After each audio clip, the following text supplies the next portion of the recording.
Sleep training an older child. Here are 3 mistakes to avoid and what to do instead. So if your child is aged generally between the ages of 4 and 11 and bedtime is still a huge negotiation with lots of stalling tactics, nightly wake-ups, endless battles, then this is for you. I'm Kath, a certified sleep nanny, and I support families with gentle and responsive sleep from babies right through to those early teen years. This video is aimed at parents with those children aged between 4 and 11 because it is a different kettle of fish and it does need a different approach. However, it is never too late. So if you feel like you have missed the boat with sleep training, I'm here to reassure you that you haven't.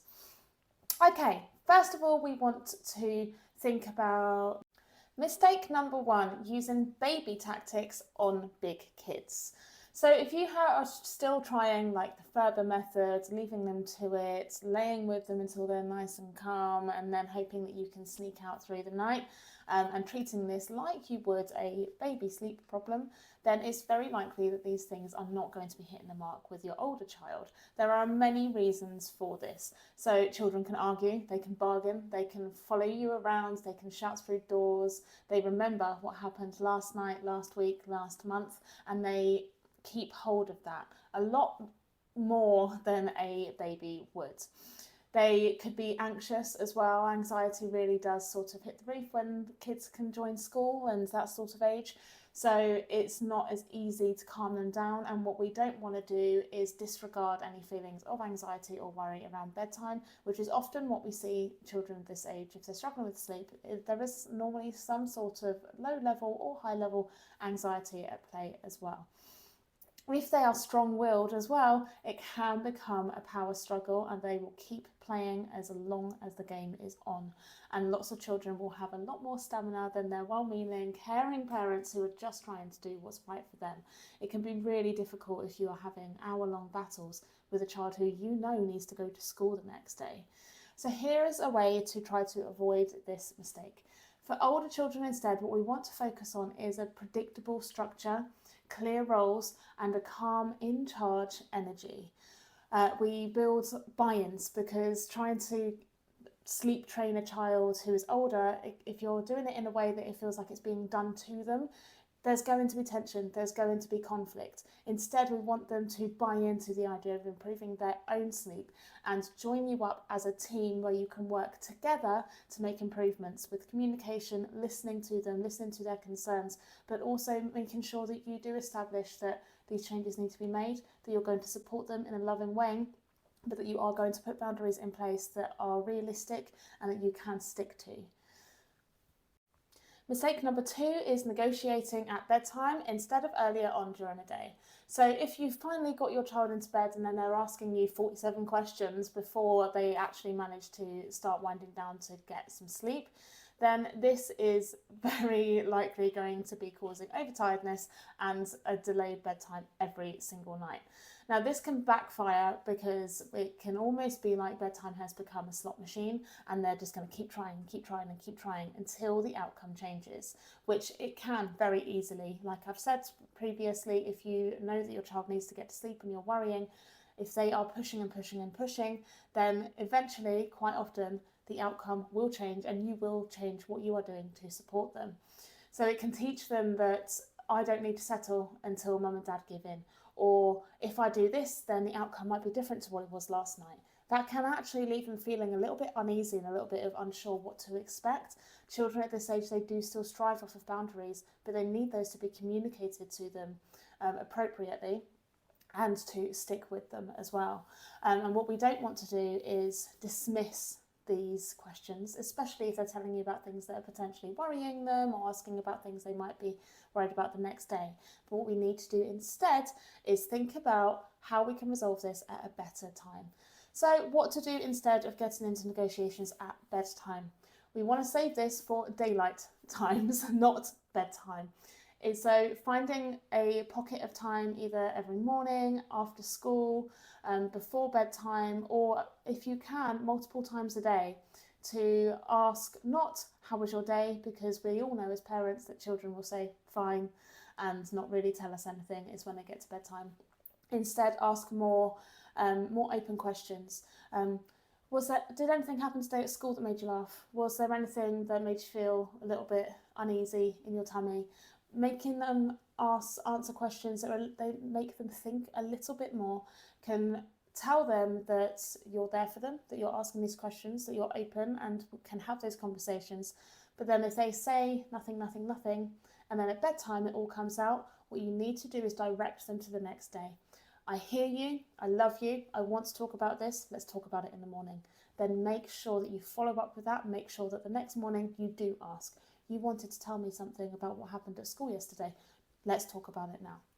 That makes them feel secure, but will put a stop to the there and now questions. So have a simple bedtime agreement as well. This can really help to start winding them down. Talk to your child about what helps them to feel more relaxed and build that into your routine. Make sure that you can repeat that every night. I find that a really good way to do this is to have a bedtime checklist, which is actually sort of written down or printed out so that your child can see what they need to do, when they need to do it. And here, if your child really does buy into having allocated time each day, you can make sure that is right at the beginning. So, talking time, an hour before you expect them to go to sleep. Once that's done, they're then going to go upstairs, do their teeth, go to the toilet, have a quick story with you if they are still enjoying stories, have a cuddle, time for sleep, and stick with that every single night. Mistake number 3 is using rewards that can accidentally keep them dependent. So rewarding outcomes that you can't control, like sleep all night or you won't get that reward. Then you are rewarding your presence. So saying, I can see that you're really anxious, I'm going to lay with you until you go to sleep. And if you then go to sleep, then you'll get a reward. So we don't want the going to sleep or staying asleep to be the acts that we are rewarding, because it's not always that simple to control. We need to really pull it apart to see why it is that they are struggling to go to sleep in the first place and get to the root cause of that with them. And because quite often if you bring in these reward schemes that are doing exactly that, then they're easily going to fail or feel like a failure, and that can build more of a pressure and a negative relationship with going to sleep. So if you have said to them, you have to sleep all night and then you get a reward, if they wake up the next day and they haven't managed that, they're going to start the day feeling failure already, which is not the place that we want our children to be in, that mental state. We do not want them to be there in the morning. So what can you do instead?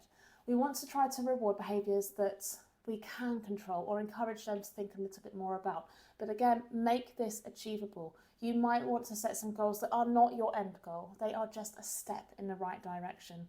So instead of saying you need to sleep all night, you need to say, I want you to practice resting in your bed and only get out of bed if you are feeling a funny feeling in your tummy and you need a quick cuddle. Little things like this. You can then say to them the next day, what did you do to try to relax your body before you got out of bed?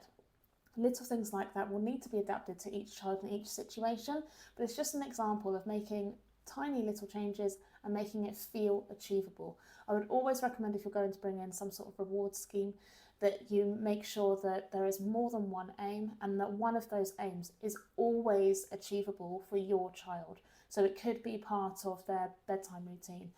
Make sure that they have completed a bedtime checklist themselves. They have got their pajamas on, they have got into bed, and they have not had that battle, because that should be more achievable than perhaps the aims through the night. But what that means is that if they have had a tricky night, then they're going to be able to focus on the thing that they did do well and not just focus on the things that they're still struggling with. And this is where we can start to work together rather than against them and have that positive reinforcement even when things are still a little bit tricky. So those are the 3 biggest mistakes that I see most often when working with slightly older children, and it is really common for parents to worry about their child if they have still got to this age and are seemingly anxious. My message that I want to get across today is that it may take time for an older child to really rewire those neural pathways that they have created with their relationship with sleep. So don't expect sleep to change overnight. It is very unlikely to change overnight with an older child. It is about finding a way to openly discuss sleep and the importance of it, and finding a way to work with them rather than against them to get those improvements as a family overall, not just your child. We do not want your child to feel like they're doing anything wrong. So if your child is anxious, we want to go slow. We can add calming tools, we can keep boundaries kind and loving, but make sure that there are some boundaries in there. If your child is really strong-willed, those boundaries are even more important because that is what they thrive off. They are looking to see what they can and can't do. And as long as you are still responding in a loving way and communicating clearly with them, then you will find less of that resistance over time. If you have tried absolutely everything and are still struggling with your child and would like to discuss how I could support you more, then please feel free to book a sleep assessment call with me on Zoom so that we can discuss your child's unique sleep challenges, what you've already tried, and what likely steps that are going to improve you and how I can support you on that journey.